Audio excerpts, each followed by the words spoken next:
Welcome to Ditch Auto. My name's Jared, and today I am reviewing the Nikon D7200.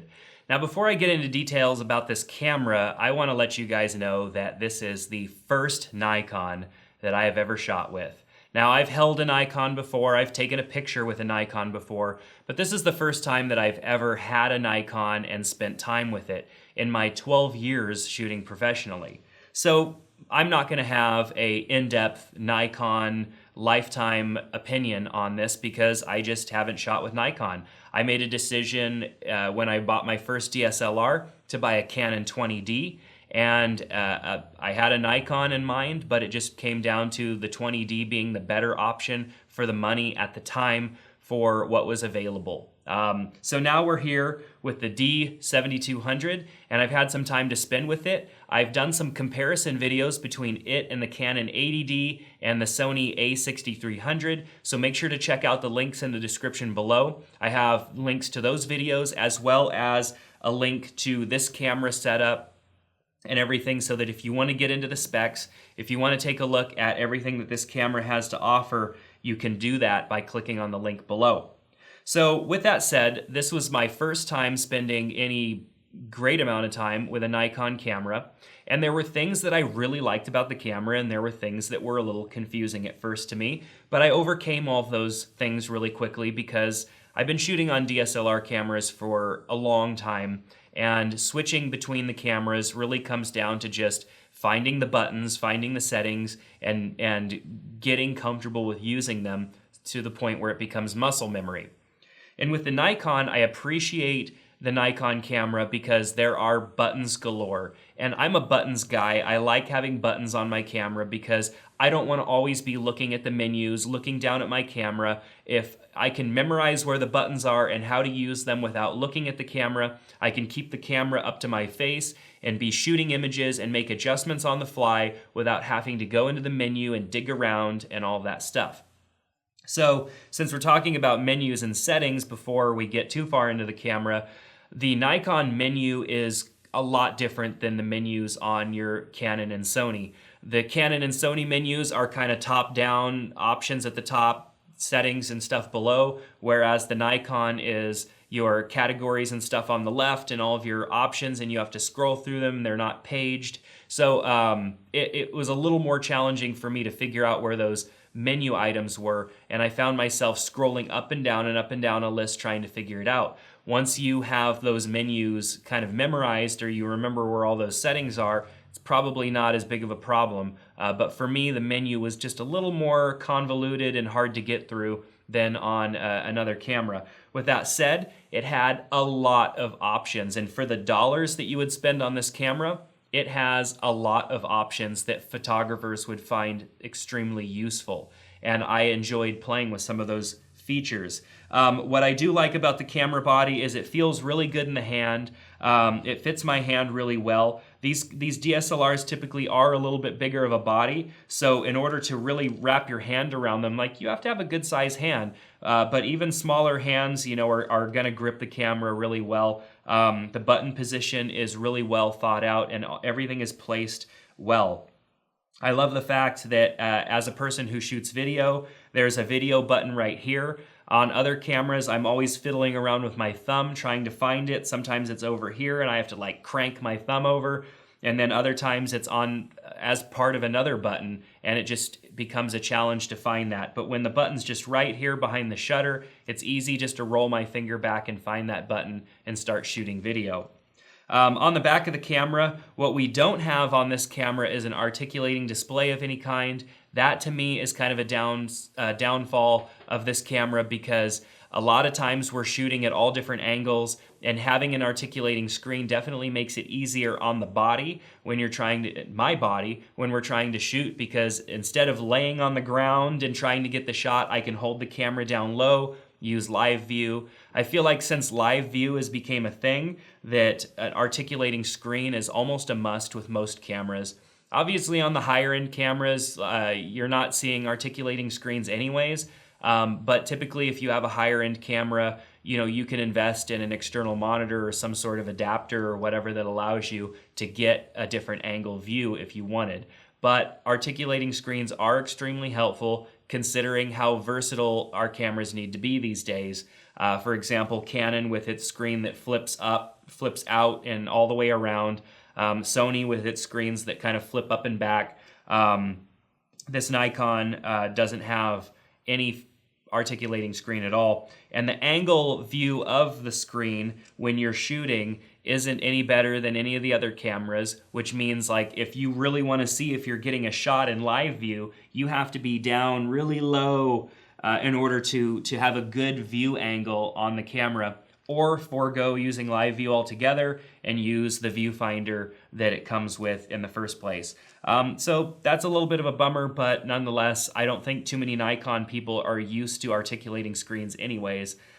So for me, it just comes down to a frustration because I've shot with other cameras and they have articulating screens. I love the fact that there's an autofocus, manual focus switch down here. Not all lenses have that switch on the lens, and then also those switches are typically in different places, and being able to switch between autofocus and manual focus right on the camera is a huge feature that I think all cameras should have. Doesn't need to be on the lens when it can be right here on the body. I love that. I love the fact that that's on here. Now, this is also my first experience with VR, or vibration reduction, that comes on Nikon cameras. Not all of them, but Nikon lenses. And I was really impressed. Like, Nikon does a great job with their VR technology, and I was able to get really nice, still, steady shots out of this camera, even when lowering my exposure down, or my shutter speed down a little bit to get a better exposed photo. My photos were still coming out nice and sharp because of that stabilization. Of course, this is a lens thing, not a camera thing, but Nikon does a great job. Nikon also has a lot of options up here on the top. Of course, we have, our manual, automatic, shutter speed, shutter priority, aperture priority, and scene modes. But we also have these additional modes down here below that you have to access by like holding down with your thumb and rotating. But it's really nice to have those, like if you're going to go into needing to set a timer for shooting.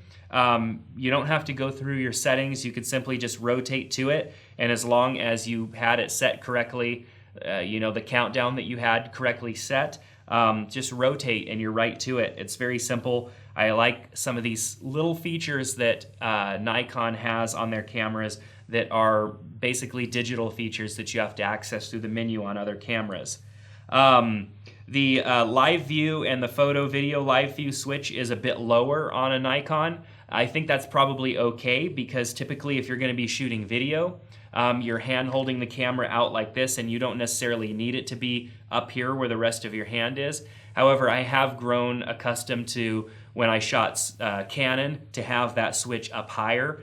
But I still believe that Nikon is more of a photographer's camera than it is a video camera, and I would prefer to have the AEL, AFL button higher up on the camera as Nikon has placed it. So I can't knock them for their placement of the switches on the back. Me being a video and photo shooter, I might want more video features to be easily accessible, but I believe the majority of people that shoot Nikon are probably more photo shooters, and so having photo-related options closer at hand are probably more important. Live view works really well on the camera. Autofocus is really fast on this camera. I was chasing my kids around with it, and very rarely did I end up with a shot that was not focused properly. It does a great job of keeping things in focus. This camera has, more autofocus and phase detection points than its predecessor, and Nikon definitely continues to improve upon their autofocus and has always been known to have some of the best autofocus in the industry. One thing that I do really like about this camera is the dual SD card slots. This is something you typically get with higher end cameras, and with the dual SD card slots, you can shoot forever because you could put 2 SD cards in there, or you could shoot redundantly, which means having 2 cards in there and having all of your images go to both cards, so that you could prevent failure of a card. Or if you're wanting to keep one copy with you and hand a copy off to a client or something like that, you have the dual card options and different ways that you can configure those card slots to work when you have cards in both of them. You know, typical stuff, 1/4 20 mount on the bottom. The battery is a fairly large battery. It's actually slightly larger than the Canon battery. The battery lasted quite a long time. This camera I only had one battery for, and I was shooting photos and videos periodically throughout an entire day and did not run out of the battery. I actually still have half of the battery left in this camera, which is great. I did do a good job of powering it down and making sure I wasn't wasting battery, but it does power up pretty quick and stay powered up for a long time, despite the fact that there is kind of some always-on information on the display here, like which card slot you have a card in and how many photos you have left before that card is full. Doesn't seem to drain the battery at all, really hardly at all, with that always-on information being illuminated. I didn't spend any time really using the built-in flash that the camera has. I'm not a fan of the pop-up flash on these cameras in the first place, so I don't really have any information to give you as far as the pop-up flash. Most of these cameras, both Canon and Nikon, haven't really done much innovation in the form of their pop-up flash. A pop-up flash is a pop-up flash on most of these cameras, and really the technology comes down to the software and how the camera handles firing that flash. I prefer either an external like speed light type of flash or alternate light every time, all the time. I'm not a pop-up flash person.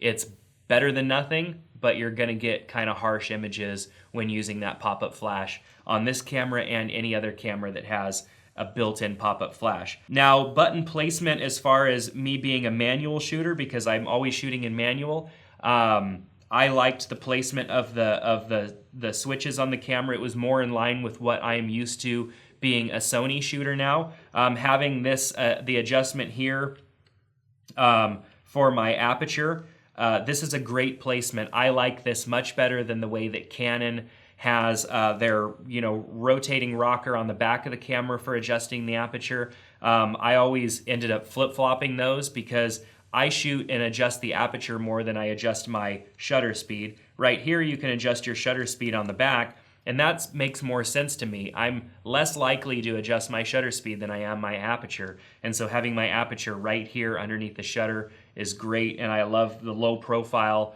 rocker. You can grab it with your finger, but it's low profile enough that you're not going to accidentally change your aperture by brushing up against it. So overall, I'm really impressed with this Nikon. I'm not impressed enough to like switch me over because, like I said, I am more of a video shooter these days, and I still shoot a lot of photos, but I need a camera that can really go hybrid and do the job well. This Nikon does take great video. I've been showing you some examples throughout this video, and of course it's a fantastic photography camera. It really comes down to what are you more familiar with. And if you're not familiar with anything and you're kind of trying to make your decision to buy a camera to be your first DSLR camera, I highly recommend renting and giving a camera a try. This is a $1,000 camera at minimal right now. I'm sure the price will change, but right now it's $1,000, and it's even more if you want it with a lens. And so what you're going to need to do is spend some time with it before you invest that kind of money into it.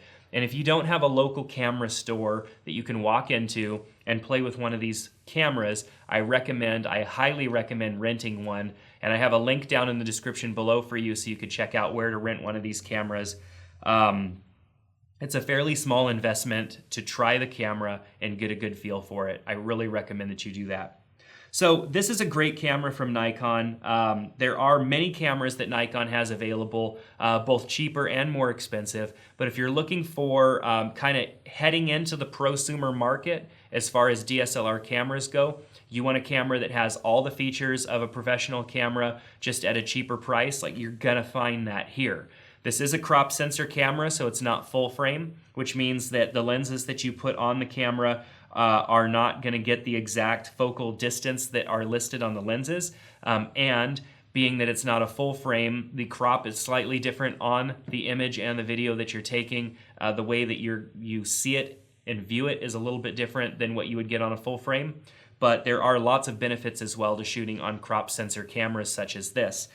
With this 18-140 lens, which is a kit lens that you can get with this camera, I was able to grab photos close up of my kids and far away all by just rotating the barrel of the camera. And this is an extremely versatile package here.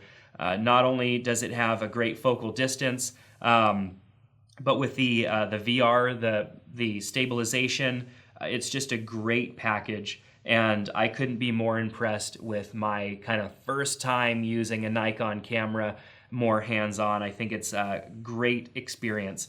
And one last thing that I think is just an excellent attention to detail is the ability to just rotate your power switch a little bit and get backlighting, and then rotate it once more to turn that off.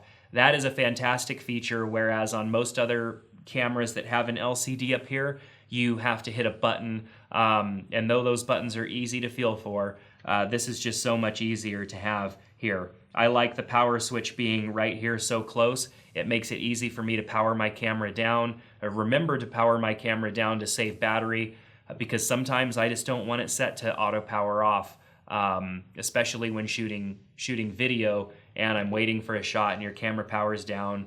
I rather manually power my camera down. So Nikon has a really great camera here. I know I didn't go crazy into detail about it, but I wanted to give you my perspective on whether or not this is a great camera and what I thought about it.